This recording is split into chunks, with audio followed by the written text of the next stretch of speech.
Hi, I'm John Stevenson, and we're going to be talking about the Kingdom of David in our continuing study of ancient history as a framework for the Bible. We left off last time where Saul had died in battle against the Philistines, and now we read that the men of Judah came there and anointed David king over the house of Judah. David's going to be king of Judah, but that won't be the case with Israel in the north. That they will follow a different leader. 2 Samuel chapter 2 verses 8 and 9 tell us, but Abner the son of Ner, the commander of Saul's army, had taken Ishbosheth, that's a funny name, Ish is the word for man, Bosheth is the word for shame, son of shame, literally. Not sure why he was named that, but he had taken Ishbosheth, the son of Saul, that's one of the surviving sons of Saul, and brought him over to Mahanaim. And he made him, that is, he made Ishbosheth, king over Gilead, over the Asherites, over Jezreel, over Ephraim, and over Benjamin. In other words, even over all Israel. So that we have David as king of Judah in the south, but the rest of Israel, I'm going to call Israel in the north, but the rest of Israel is now following the son of Saul, Ishbosheth.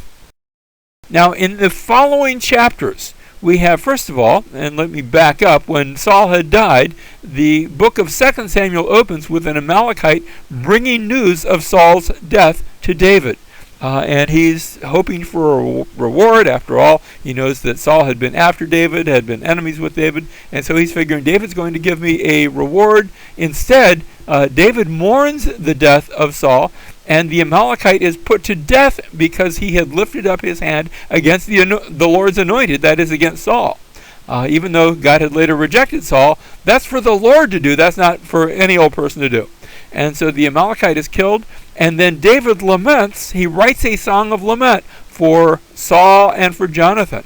How the mighty have fallen is the refrain. And he starts off, tell it not in Gath, let not them, let not the enemies of Israel be boasting about how they have done, because that's a terrible thing. Next, David is anointed. As we noted, David is anointed as the king of Judah, just the southern tribe of Judah. The rest of Israel, the northern tribes, are all going to follow Ishbosheth.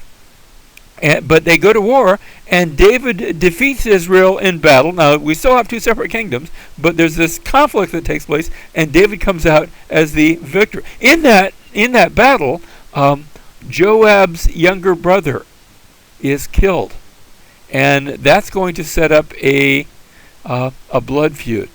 We'll get to that in just a moment. Meanwhile, in chapter 3, verses 2 through 5, we're told that children are born to David in Hebron. That's what he's using as his capital city down in the midst of Judah. Now, what we have then in 2 Samuel chapter 3, verses 6 all the way to chapter 5, verse 16, is the same sort of events. I want you to notice the parallel. That's why I have them like this. We have Abner. He's negotiating with David for the kingdom. Just as the Amalekite had come and said, Saul's dead, so you can be king, Abner now has a falling out with Ishbosheth, and he comes to David and he says, look, you can be king. I will arrange it. I'll deliver Ishbosheth, and I will deliver the kingdom into your hands. However, there's that blood feud, and Joab goes out and murders Abner, just like the Amalekite was killed. Now, David ordered that killing, but this is not a killing that David ordered. David did not order Abner to be killed. He negotiated with him in good faith. But Joab goes behind David's back and murders Abner. And so David laments over Abner just like he had lamented over Saul and Jonathan in the previous chapters. Next, we have David being anointed. This time he is anointed as king over all of Israel, both Judah and the northern tribes of Israel. And so now there's going to be a united Israel. David will have reigned for 7 years just over Judah, and the other 33 years is going to be David ruling over the entire united Israel. Next, we have the story of David going into battle, but this time he's taking Jerusalem. And we'll come to that. We're going to look at that in a few minutes. David takes Jerusalem, a Canaanite city, and he makes it his capital.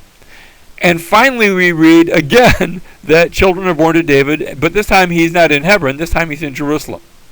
So these first 2.5 chapters are mirrored by chapters 3, verse 6, all the way to the end of chapter 5, where we have the same sort of events. Notice how it's presented in parallel. 2 Samuel chapter 5 tells us that David was 30 years old when he became king, and he reigned 40 years. That's going to be the sum total of his reign. At Hebron, he reigned over Judah 7 years and 6 months, and in Jerusalem he reigned 33 years over all of Israel and all of Judah. Now the king and his men went to Jerusalem against the Jebusites. This is going to be the taking of Jerusalem. The inhabitants of the land, and they said to David, that is, the Jebusites said to David, "You shall not come in here, but the blind and the lame will turn you away." In other words, even if all we had here to protect our city, the city of Jerusalem, even the blind and the lame would be enough to repulse you, thinking David cannot enter here. Nevertheless, we're told in verse 7, David did capture. He captured the stronghold of Zion, that is, the city of David.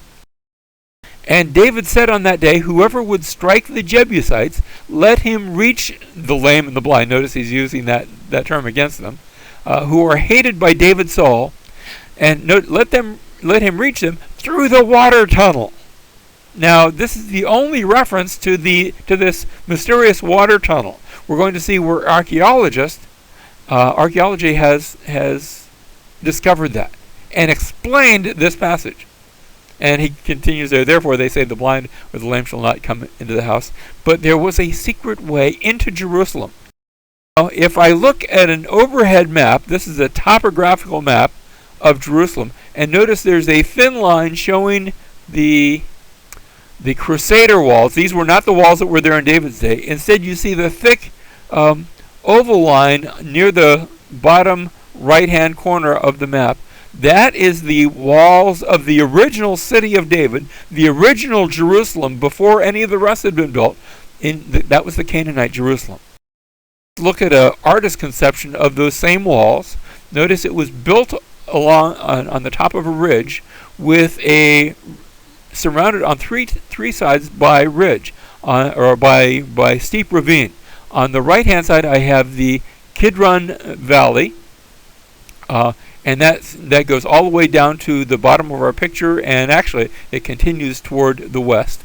And then I have a valley on the other side of David's Jerusalem. On the west side of that, and in this picture I'm looking toward the north. So on the west side I have another valley. This valley would eventually be known in Roman times as the Tyropian Valley. That means the Valley of the Cheesemakers. But at this day, in David's day, there's no cheesemakers there. The rest of the city isn't there. And notice I have just the city built along the ridge. That city has been excavated in modern times. You're actually looking at a portion of the Canaanite wall. And it was discovered in 1867 by a Captain Charles Warren. He was both a military man, but also a civil engineer, but also sort of an amateur archaeologist. And he discovered this spring known as the Gihon Spring, and there was a tunnel leading away from that under the mountain, with a shaft going up underneath the ancient city walls. You can go to that shaft today. Today they've got a nice, comfortable stairway with rails. Now that stairway wasn't there back in David's day. It was much more hazardous, and tourists can go up and down the stairs, and they can follow the same route, with which it's much easier to go nowadays.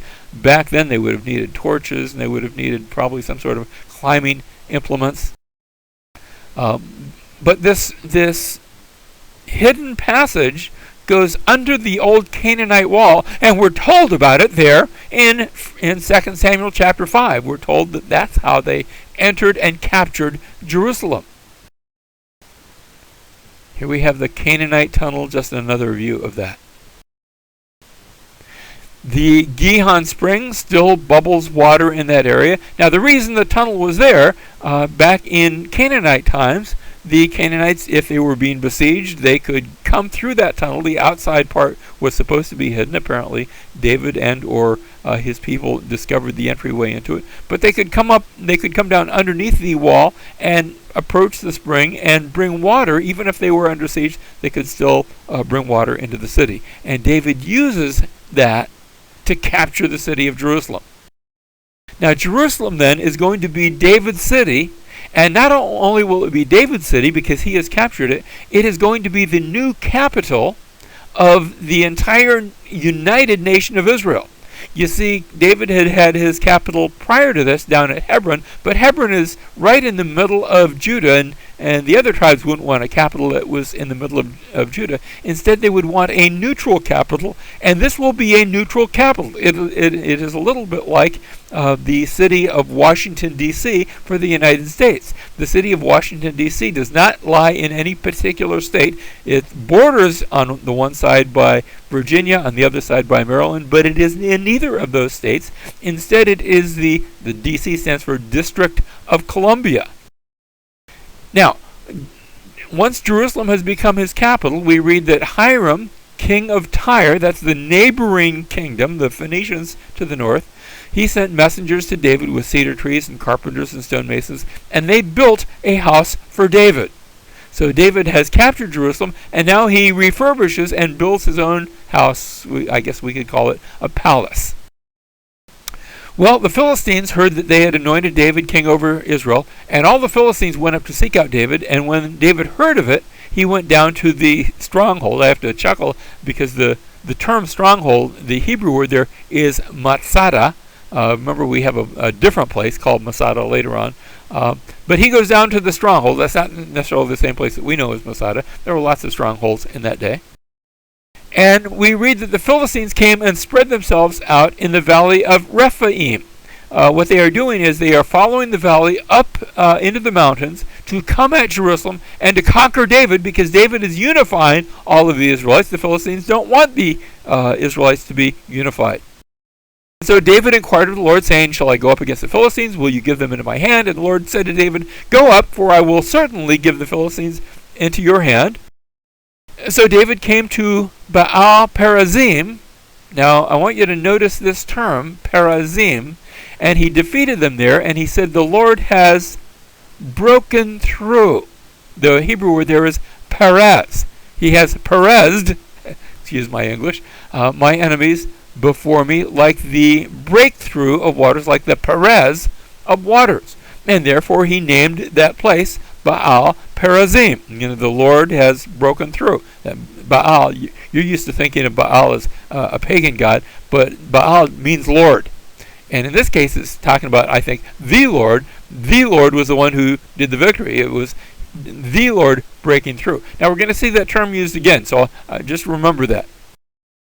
The next thing that David does is to bring the Ark of the Covenant into Jerusalem. Remember, the Ark formerly had been captured by the Philistines. They gave it back, but it was not now in a place of refuge, and so he moves the Ark into the city, but he does it in a way he probably should not have done. Instead of using, priests with the poles, instead they placed the Ark of God on a new cart. Now, remember, the Philistines had put it in a cart, and so and had sort of shooed that cart along, and it had come to the Israelites. Now he gets a new cart that they might bring it from the house of Abinadab, which was on the hill. And Uzzah and Ahio, the sons of Abinadab, were leading the new cart. So they're carrying the Ark of the Covenant, but they're carrying it in a way that it wasn't designed to be carried. They're carrying it like a piece of furniture instead of treating it like the throne of God, which it was. But when they came to the threshing floor of Nachon, Uzzah, that's one of the sons, he reached out toward the Ark of God and took hold of it, for the oxen nearly upset it. It maybe hit a bump in the road. It was about to fall down. He didn't want to see it bouncing down the road. And he touched the Ark. But doing so, think about it, he's touching the throne of God. He's acting disrespectful, whether he realizes it or not, with the throne of God. He's treating it just like a piece of furniture instead of what it really is. And then the anger of the Lord burned against Uzzah, and God struck him down there for his irreverence, and he died there by the Ark of God And David became angry because of the Lord's, there's that word again, outburst, his Perez, against Uzzah. And that place is called Perez Uzzah, outburst against Uzzah, to this day. Well, David was unwilling to move the ark of the Lord into the city of David with him. We're having people dropping dead over the ark. But David took it aside to the house of Obed-Edom the Gittite, and thus the ark of the Lord remained in the house of Obed-Edom the Gittite 3 months. And the Lord blessed Obed-Edom. I'm imagining they did not touch it. They treated it with reverence. And the Lord blessed Obed-Edom and all his household. Now it was told King David, saying, the Lord has blessed the house of Obed-Edom and all that belongs to him on account of the ark of God. And David went now, because now that he'd heard there's been a blessing, and he brought up the ark of God from the house of Obed-Edom into the city of David with gladness. And David brings amidst much rejoicing and dancing, he brings the ark into the city of Jerusalem. And there it will stay for hundreds of years. Now, the ark comes to Jerusalem. That's chapter 6, verses 1 through 19. Next we have Michal. Remember I said it came in with joy and dancing. David had been there dancing before the Lord, and he had sort of not been in all of his kingly splendor. He'd sort of, rolled up his shirt sleeves and sort of, taken a cloak off here or there. In other words, dancing virtually, maybe not exactly, but virtually naked before the Lord. And Michal, his wife, the daughter of Saul, looks at him and says, well, that wasn't very kingly, was it? And she shows disdain for David. While meanwhile, David has been showing his joy for the Lord. And as a result, Michal will be treated as if she's not even a wife, and now she's not cast out, but he will no longer be with her in a marital way. And for the rest of her life, she will be, in that sort of sense, alone. Now, in chapter 7, God now makes a covenant with David. What happens is David says to the Lord, I'm going to build a house for the Lord. And the Lord says to David, well, no, let's do it differently. I will build a house for David, and we'll leave it to somebody else to build the house for the Lord. In 2 Samuel 7:12, when your days are complete, God says, and you lie down with your fathers, I will raise up your descendants after you, who will come forth from you, and I will establish his kingdom. He shall build a house for my name. You wanted to build a house for my name? No. It's going to be your descendant who will do that. And I will establish the throne of his kingdom forever. Who is this descendant of David who will build a house for God's name and whose throne will be established forever?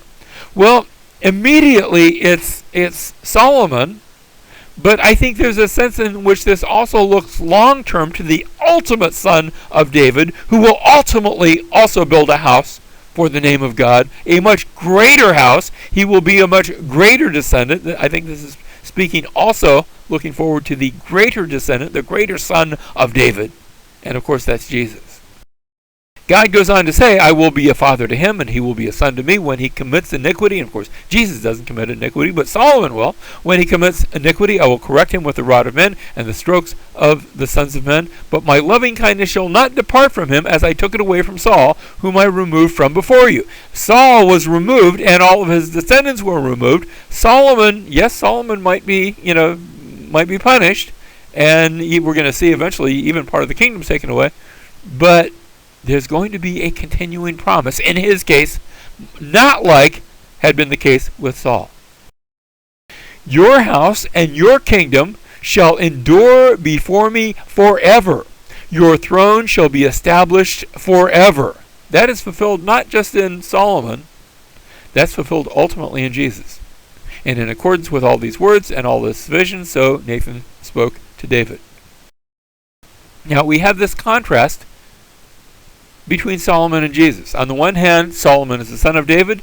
Jesus is the ultimate son of David. Solomon established a united monarchy of Israel. Jesus established the kingdom of God on earth, a kingdom which is still growing even today.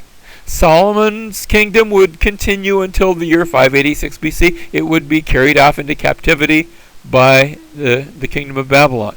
The kingdom of Jesus is an eternal kingdom that will never end. It still continues today. It is still growing and superseding all other kingdoms.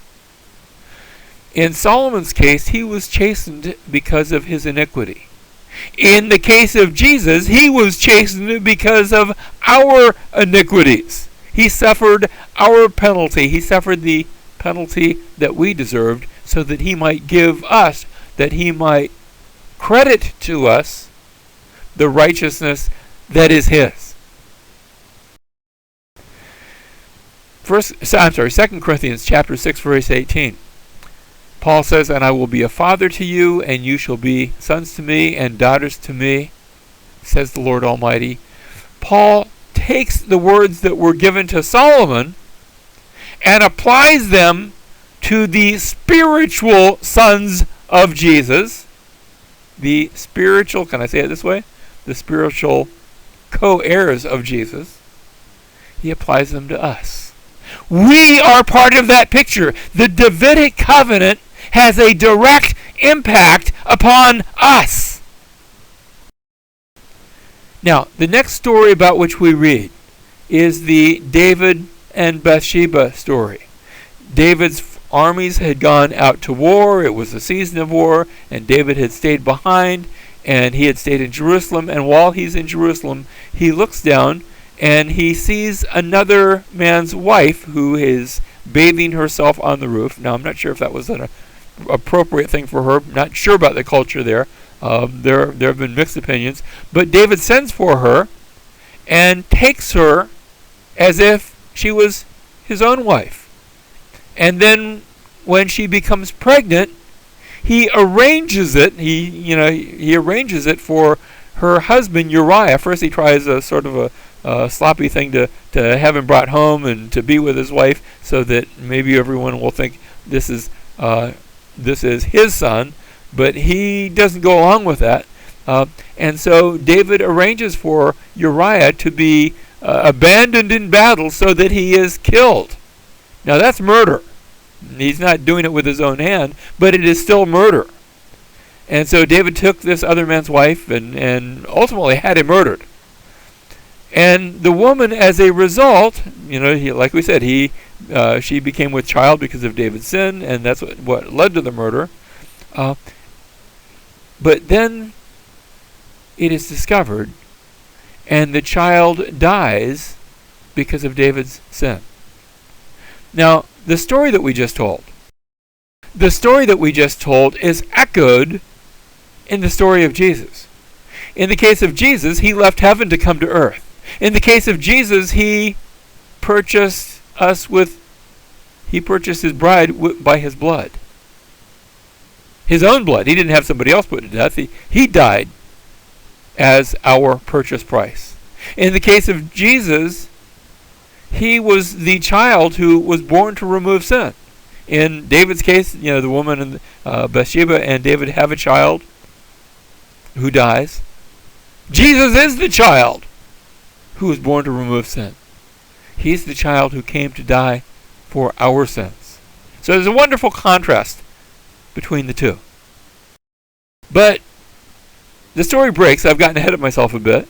The story breaks when Nathan the prophet, after Uriah has died and David has taken Bathsheba to be as his own wife, and now their child is born, and that child is David's favorite. And yet Nathan comes to David with a story. And the story goes, there was a poor man in your kingdom who had a little pet lamb. And he loved this lamb so much, it was just like part of the family, and they'd take it and feed it and take it to bed with them. And it was their little lamb. And a rich man who had flocks and flocks of sheep, of lambs, wanted to throw a party, and so he went and took the poor man's lamb and killed it. And when the poor man complained, the rich man took the poor man and killed him too. And David was so angry at hearing this injustice in his kingdom, and he says, "That man deserves to die." And Nathan points to him and says, "You are the man." You see what had happened? David had passed judgment on himself without realizing that it was he upon whom he was passing judgment. And Nathan says, because of that, your child, that little newborn child is going to die. And sure enough, the child becomes sick, and David fasts, and he prays. Who knows, maybe God will relent, but the child dies. It's a tragedy. And the tragedy does not stop there. You see, David's sin, he had lusted for Bathsheba, the wife of Uriah, and he had sent Bathsheba, he had sent for her, and he had committed adultery with her, and he had secretly plotted to have Uriah put to death, and sure enough, that had all taken place. That same sin is now repeated in David's children. And so we have Amnon, David's firstborn, who lusts for Tamar, his half-sister. And Amnon wants to take his half-sister as if she's his wife, and he pretends to be sick, and he sends for her. Now, he not only commits it, he actually rapes Tamar. And meanwhile, David has another son, Tamar's full brother, Absalom, who hears about this injustice of this family rape, and David doesn't do a thing about it.